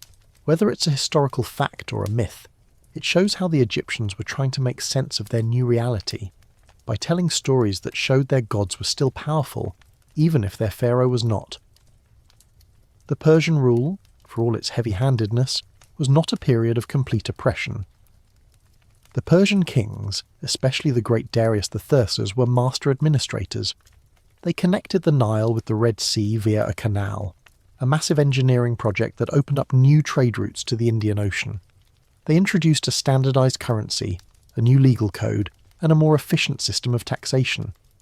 This was a streamlined, bureaucratic empire, and its rule, while foreign, brought a certain degree of stability. But it was a stability based on the will of a foreign king, not on the divine order of Ma'at. The great Persian royal road, which connected their empire from east to west, now had a branch that led straight to Egypt, a constant reminder that the country was now a provincial backwater, not the centre of the world. But the memory of independence never died. The Egyptians, a people with a deep and ancient cultural identity, constantly chafed under foreign rule. There were frequent rebellions against the Persians, and for a brief period in the 5th century BC, the Egyptians even managed to expel their Persian rulers and re-establish a native dynasty, the 28th to 30th. These were the last native-born pharaohs of Egypt, a final, glorious, but ultimately doomed attempt to restore the ancient kingdom. Historians still argue whether the Persian rule was a period of decline or simply a new chapter in Egypt's long history. On one hand, the country was now a part of a larger, more cosmopolitan world, with new trade and new ideas. On the other hand, its political independence was gone, and its cultural and religious traditions were no longer the dominant force in the land. The end of the native dynasties came in the 4th century BC, with the final Persian conquest. The country was then ruled once again by the Persians. But a new power was rising on the world stage, a power that would change the course of history for the entire Near East. In Greece, a young, brilliant king was preparing to launch a massive campaign against the Persian Empire. His name was Alexander, and his arrival would be a new kind of conquest, one that would be welcomed with open arms by the Egyptians. The Persian period, for all its cruelty and cultural disdain, was a necessary interlude. It was a time that exposed Egypt's vulnerability and prepared it for the next great wave of foreign rule, a wave that would be more insidious and more lasting than anything that had come before. The Persian conquest was the final, definitive end of pharaonic Egypt. From this point on, Egypt would be a subject of a foreign power, not a master of its own destiny. The long, slow, and often painful process of its fall was complete. The air in the Egyptian delta is thick with anticipation. The hated Persians, those heavy-handed overlords, are gone. You're a person living in the year 332 BC, and a new army, a strange and powerful force, is marching across the desert from the east. Their leader is a young man, a king from a distant land called Macedon, and his name is Alexander. This is a mainstream historical fact, but for you, it feels like a dream. The news is a whirlwind of rumours and reports. He has defeated the great Persian king Darius at the Battle of Issus, and he is now coming to Egypt. The Egyptians, who have chafed under Persian rule for over a century, see him not as a conqueror, but as a liberator. The Persian satrap of Egypt surrenders without a fight. Alexander the Great's conquest is bloodless, a peaceful transfer of power that fundamentally alters the course of Egypt's history. When Alexander arrives, he makes a powerful statement. He is not Cambyses. He is not a ruler who will desecrate your temples or mock your gods. He goes to Memphis, the ancient capital, and he offers sacrifices to the Apis bull, the sacred living god of Ptah. He respects the Egyptian priesthood and confirms their privileges. Then, he travels to the remote and dangerous oasis of Siwa, the very place where Cambyses' army was said to have been swallowed by the desert. There, he consults the oracle of Amun, the same oracle that the Nubian pharaohs had revered. The oracle confirms that he is the son of Amun-Ra, and therefore the legitimate pharaoh of Egypt. This is a crucial moment. By embracing the Egyptian religious tradition, Alexander legitimizes his rule in the eyes of the Egyptian people. He presents himself not as a foreign conqueror, but as a divinely ordained pharaoh, the restorer of Maat. This is a new kind of conquest. It's a conquest of hearts and minds, a brilliant piece of political and religious propaganda. Alexander doesn't just take power, he earns it, at least in the eyes of the Egyptians. He is a pragmatic and brilliant leader, and he understands that to rule Egypt, you have to play by its rules. He leaves the administration of the country to Egyptian officials, a clever move that keeps the local elite on his side. He is an empire builder on a scale never before seen, but he is also an incredibly astute politician. But Alexander's greatest legacy in Egypt is not a temple or a monument, it is a city. On a stretch of land between the Mediterranean Sea and a large lake, he commissions the building of a new city, a city that will bear his name, Alexandria. He brings in a Greek architect, Dinocrates, and he has a clear vision for the city. It will be the new capital of Egypt, a city that faces the sea and the Greek world, not the interior of the Nile Valley. It will be a centre of trade, culture, and learning. It is a city that, from its very inception, is a statement that Egypt is now part of a much larger Hellenistic world. This is a crucial moment, the beginning of a new chapter in Egypt's history. The centre of power shifts from the ancient cities of Thebes and Memphis, which are in the interior of the country, to a new coastal metropolis that is, in a sense, a foreign city on Egyptian soil. A quirky tidbit about this period is the story of Alexander's tomb. When he dies in Babylon, his body is brought back to Alexandria in a massive funeral procession, a testament to his status as the great new king of Egypt. He is buried there, and his tomb becomes a site of pilgrimage and veneration for centuries.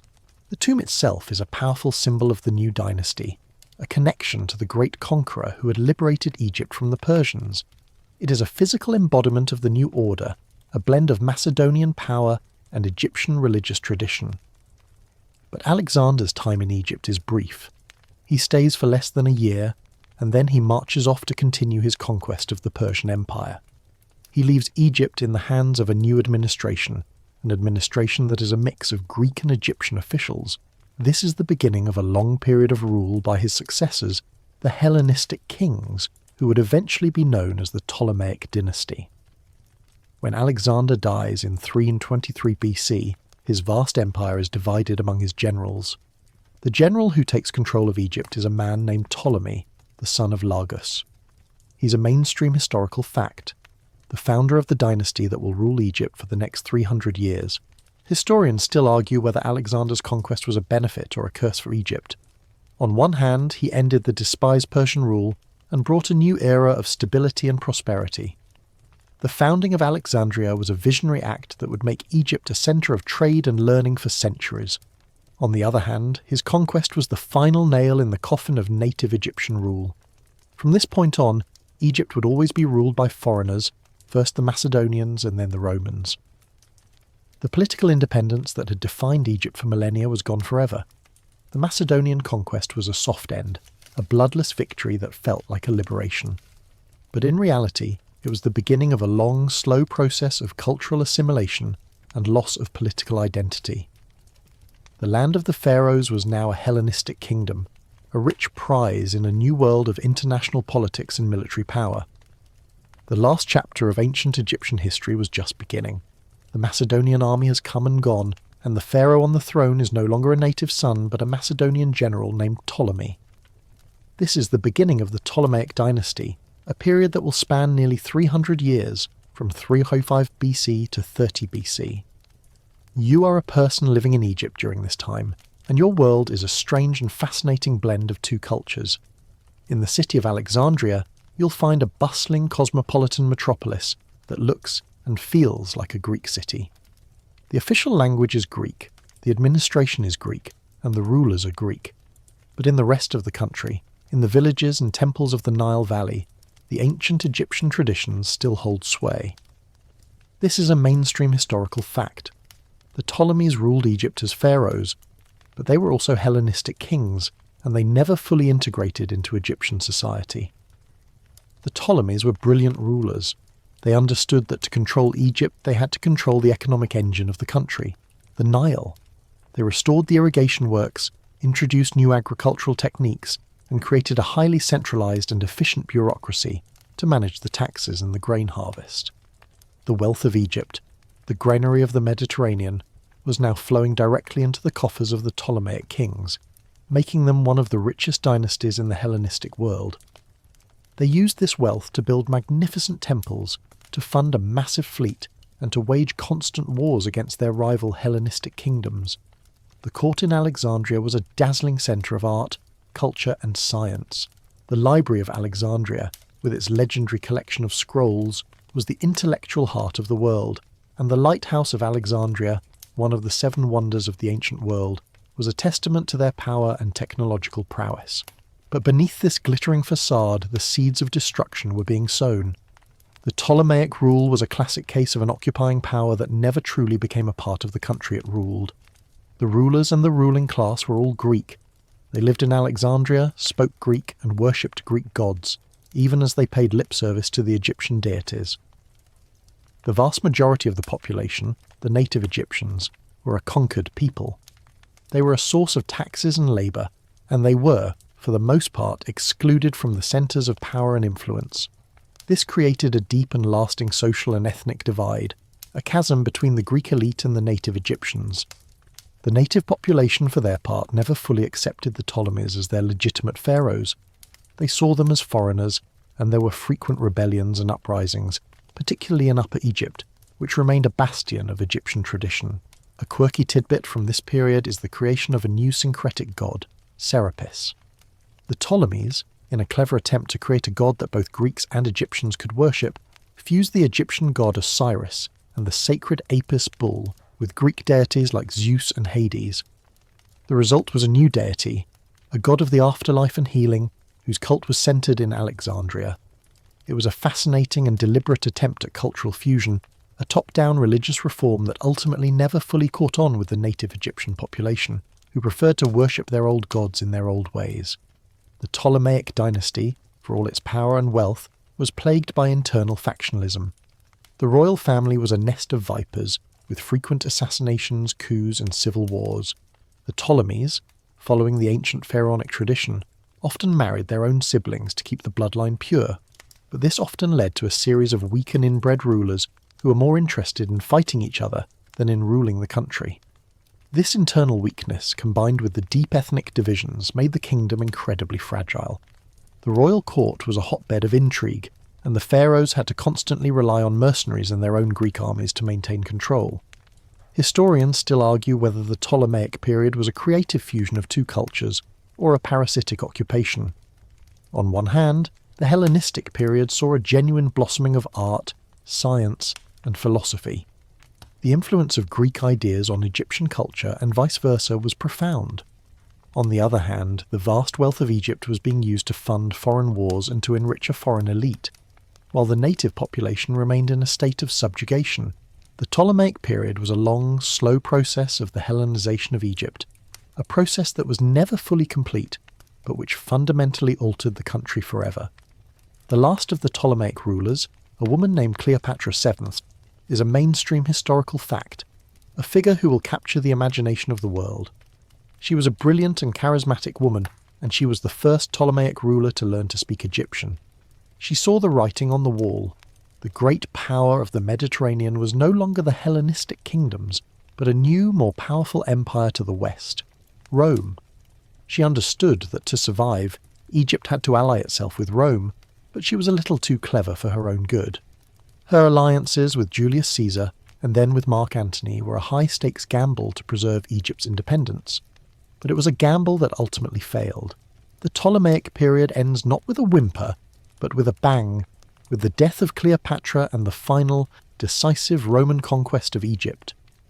The long, glorious and deeply flawed history of the Ptolemaic dynasty comes to an end, and Egypt, the land of the pharaohs, becomes just another province of the Roman Empire. The final act of the pharaonic drama is a swift and decisive one. The last great queen of Egypt, Cleopatra VII, is dead, and with her dies the last vestige of independent rule. You're a person living in Egypt in the year 30 BC, and your world has just been turned upside down. The Romans, led by the brilliant Octavian, have conquered the country. The Ptolemaic dynasty, which had ruled for nearly 3 centuries, is no more. This is the beginning of Roman rule, a mainstream historical fact that marks the final and irreversible end of Egypt as an independent power. From this point on, Egypt will be a province of a vast centralised empire that rules from a distant city on the Tiber. The pharaoh is gone, replaced by a Roman emperor. The Roman conquest was a very different kind of foreign rule. The Romans were not interested in becoming pharaohs or in embracing the religious traditions of Egypt. They were pragmatic, efficient empire builders, and they saw Egypt for what it was, the single most valuable province in their empire. It was the granary of Rome, the source of the vast majority of the grain that fed the population of the capital city. To the Romans, Egypt was not a kingdom to be revered. It was an economic asset to be exploited. The Roman administration of Egypt was a masterpiece of efficiency and control. The new ruler was not a king, but a Roman prefect, a governor appointed directly by the emperor. The Romans instituted a new, highly centralized bureaucracy with a vast army of tax collectors and administrators. They used a combination of Greek and Latin as the official languages, and they completely bypassed the local Egyptian elite, who had been a source of power and influence for millennia. The old Ptolemaic army was disbanded, and the country was garrisoned by Roman legions, a powerful reminder that the new rulers were not to be trifled with. This new form of rule had a profound effect on Egyptian society. The native Egyptians, who had been a subject people under the Ptolemies, were now a subject people under the Romans. The ethnic and social divisions remained, and in some ways they grew even more pronounced. The Romans treated the native Egyptians with a mixture of disdain and paternalism. They saw them as an exotic, superstitious people, and they exploited their labour and their land with a ruthless efficiency that was unprecedented. The taxes were high, and the demands of the Roman state were constant. The old traditions, the temples, and the priesthoods were still there, but they were now funded by the grace of the Roman state, not by a divinely ordained pharaoh. A quirky tidbit from this period is the development of the Fayum mummy portraits. These are painted wooden panels attached to the mummies of wealthy Egyptians, and they are a stunning example of the cultural fusion of the period. The portraits are painted in a realistic Roman style, and they show a Greco-Roman elite wearing Roman clothes and hairstyles, but they are attached to a mummy, a symbol of a purely Egyptian tradition of burial and the afterlife. It's a powerful visual metaphor for the state of Egypt at the time. The outside looks Roman, but the core, the belief in the afterlife and the old traditions, is still stubbornly Egyptian. It's a sign of a people caught between two worlds. A people who were trying to hold on to their identity while living in a Roman world. The Romans also had a new set of gods, and while they were generally tolerant of the local pantheons, they did not embrace the Egyptian gods in the same way the Ptolemies had. The worship of the emperor, a new and powerful cult, was introduced, and it was a subtle but significant challenge to the old Egyptian traditions. The Romans were not interested in becoming pharaohs. They were interested in being emperors, and they saw Egypt as a rich source of grain, not as a sacred land. The Roman period was also a time of political instability. The power of the prefect, the governor of Egypt, was immense, and the emperors in Rome were often paranoid about a powerful governor using the wealth of Egypt to launch a rebellion. Mark Antony himself had used Egypt as a power base, and the memory of that was fresh. As a result, the Roman emperors often appointed governors who were from the lower ranks of the Senate, and who were constantly being rotated. This prevented any one man from becoming too powerful, but it also meant that the administration of the country was often in the hands of people who had no real connection to or understanding of Egypt. Historians still argue whether the Roman period was the final nail in the coffin of ancient Egypt, or simply another chapter in its long history.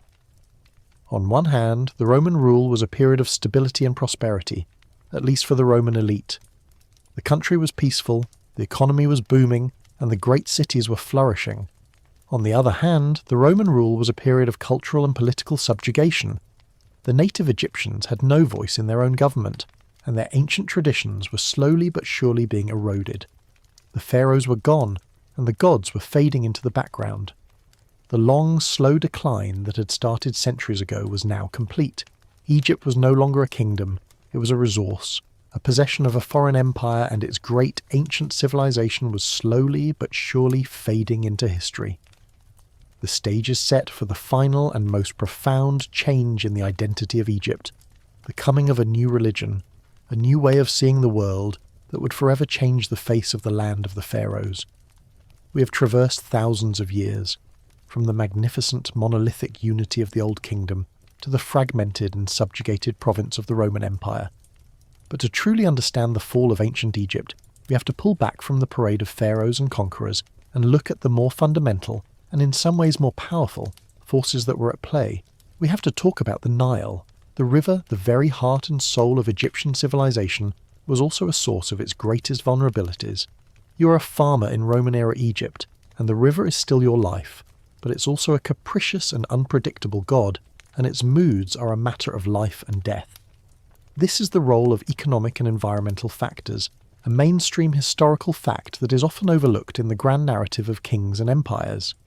The entire Egyptian economy and social structure were built on the predictable annual flood of the Nile. For millennia, the river would rise each summer, depositing a fresh layer of nutrient-rich silt, or kemet, on the fields. This annual bounty was the source of Egypt's incredible wealth and its ability to support a massive population and a highly complex civilization. The pharaoh was seen as the one who guaranteed this flood, who kept the cosmic order, or ma'at, intact. A good flood meant prosperity. A bad one meant famine and social unrest. And for centuries the system worked beautifully, but the climate is not a static thing, and in the long run of history, the Nile's moods were not always so predictable. Historians and archaeologists, using data from ancient lake beds, ice cores and historical records, have found evidence of a long-term shift in the regional climate. Periods of prolonged drought, known as low Nile events, would have a catastrophic effect on Egypt. The fields would not be properly irrigated, the silt would not be deposited, and the harvest would fail. A low Nile was not just an inconvenience, it was a famine. And a famine was a direct challenge to the pharaoh's legitimacy. A low Nile, remember, meant the pharaoh was failing to maintain ma'at. This environmental vulnerability was particularly acute during the periods of political instability, the intermediate periods. When the central authority of the Old Kingdom collapsed, the local nomarchs were no longer able to coordinate the vast irrigation systems that spanned the entire country. A low Nile in one region might be mitigated by a good Nile in another, but without a central government to manage the resources, the country descended into local famines and social unrest. This is a crucial point. The environmental instability of the Nile was not the sole cause of Egypt's decline, but it was a powerful accelerant. It was a pressure point that, when combined with a weak political system, could bring the entire civilization to its knees. There's a quirky tidbit here about an open scholarly debate.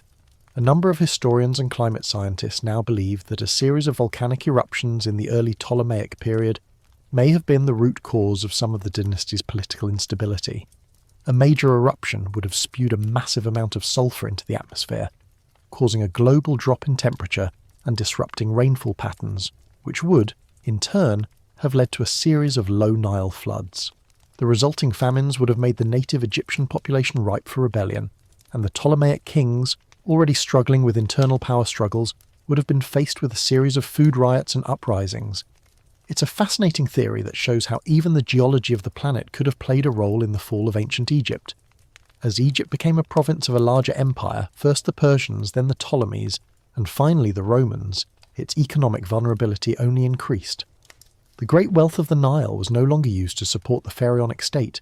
It was used to fund foreign wars and to feed the populations of distant cities.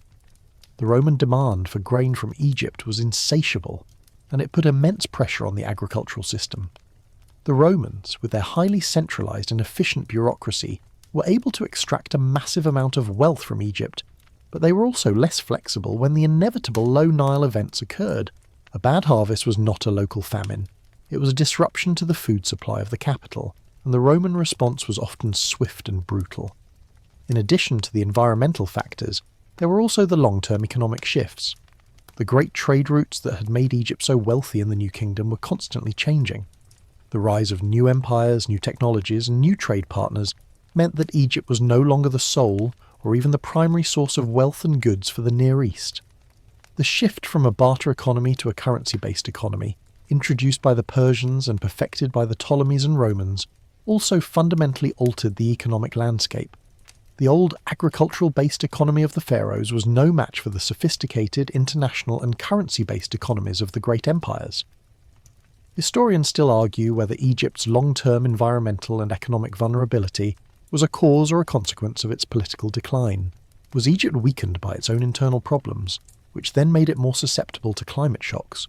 Or did the climate shocks themselves precipitate the political decline? It's a bit like asking whether the waves cause the beach to erode, or if the eroding beach makes it more susceptible to the waves. The truth is likely somewhere in the middle, a feedback loop of political and environmental instability that, over the course of millennia, slowly but surely eroded the foundations of the ancient civilization. The long, slow decline that we've been tracking from the Great Pyramids to the Roman province was not just a story of kings and empires, it was a story of a river, a climate, and a changing world. And as the great empires came and went, the Nile, the great engine of Egyptian civilization, was always there, reminding the people of the land of the pharaohs that their destiny was, and always had been, inextricably linked to the whims of the river. We have come to the end of our journey, and the sun has finally set on the land of the pharaohs. The dynasties, the empires, the great men and women who shaped this history, they are all gone. You're now a person living in the heart of the Roman Empire, and your home is the province of Egypt. The grand narrative of kings and conquest has given way to a quieter, but no less profound story. The persistence of a culture long after its political power has been extinguished. This is the legacy of ancient Egypt, a mainstream historical fact that is more powerful, in some ways, than all the armies and empires that came before. The Roman conquest, the final blow to political independence, was not the end of Egyptian culture. In fact, in many ways it was a period of flourishing and continuity. The Roman rulers, for all their pragmatism, were still smart enough to recognise the power of Egypt's ancient traditions. The old temples, like the great complex at Philae, were still in operation, and the ancient priesthoods were still performing their rituals. The Roman emperors, including Augustus, Tiberius and later emperors, often had themselves depicted as pharaohs on temple walls, complete with the traditional regalia and the hieroglyphic titles. It was a form of political theatre, a way of legitimising their rule in the eyes of the native population. They were not pharaohs in any meaningful sense, but they understood the power of the image. But this period also saw a long, slow process of cultural erosion. The old hieroglyphic writing, which had been the language of the pharaohs for millennia, was slowly being replaced by a simpler, more phonetic script known as Demotic, and later by Coptic, a form of Egyptian written in the Greek alphabet. The ancient Egyptian language was slowly dying, and with it went the vast, complex literary and religious traditions that had defined the civilization. The old gods, the animal-headed deities that had been at the heart of the Egyptian pantheon, were slowly giving way to new religions, particularly the rising cults of Serapis, and later, Christianity. The last hieroglyphic inscription was carved in the Temple of Philae in 394 AD, and with it the last living link to the language of the pharaohs was gone. A quirky tidbit from this late period is the persistence of ancient magical beliefs. Even as Christianity was beginning to spread throughout Egypt, many people still believed in the old gods, in the power of magic, and in the old rituals. We find a vast number of magical papyri from the Roman period, ancient spellbooks filled with incantations, spells, and charms that were used for everything from healing a sick child to cursing a rival. It's a fascinating glimpse into a culture that was trying to hold on to its old ways in a new, changing world. The ancient beliefs of Egypt, in a way, went underground, surviving in the folk traditions and magical practices of the people long after the temples were closed and the official religion was gone. Historians still argue whether the long-term foreign rule was a form of creative fusion or cultural extinction. On one hand, the Hellenistic and Roman periods were a time of incredible cosmopolitanism. Egypt was a melting pot of cultures, a place where Greek, Roman, Egyptian and other peoples all mingled and exchanged ideas. On the other hand, it was a one-way street. The native Egyptian culture was a subject culture, and its traditions were slowly being marginalised and replaced by the more dominant, powerful cultures of the conquerors. The Great Pyramids, the temples, the ancient rituals, they were all becoming a kind of historical museum, a tourist attraction for the Roman elite, a symbol of a past that was revered but no longer relevant. The final act of the long, slow fall of ancient Egypt is a religious one. In the 4th and 5th centuries AD, Christianity, a new religion from the Near East, began to spread rapidly throughout Egypt. Unlike the old, polytheistic religions of the Greeks and Romans, Christianity was an intolerant and exclusive religion. It demanded a complete break with the old gods, with the old traditions, and with the old way of life. The Christian monks, with their fervent zeal, began to actively campaign against the old pagan religions, destroying temples, desecrating statues, and closing the old schools of priests. The old gods, which had survived the Hyksos, the Assyrians, the Persians, the Macedonians, and the Romans were finally vanquished not by an army, but by an idea. The long, glorious and complex history of ancient Egyptian religion came to an end, and with it went the last of the ancient identity. The fall of ancient Egypt was not a single event. It was a long, slow, and often painful process that stretched over thousands of years. It was a story of internal weakness, of external threats, of environmental disasters, and of the slow, grinding process of cultural change. The Great Pyramids of the Old Kingdom stand as a testament to the beginning, to a time of a unified, confident, and eternal civilization. But the last of the pharaohs died a long, long time ago. The language, the gods, and the institutions that made Egypt so unique and so powerful are all gone, but their legacy lives on, in the stories we tell, in the art we admire, and in the very idea of a civilization that was, for a brief and shining moment, truly immortal. The land of the pharaohs may be gone, but its spirit, its shadow still lingers, a quiet, powerful hum in the darkness. Now, as the long story comes to an end, the last embers of the fire are fading. The hum of the fan, that gentle lullaby, is all that's left.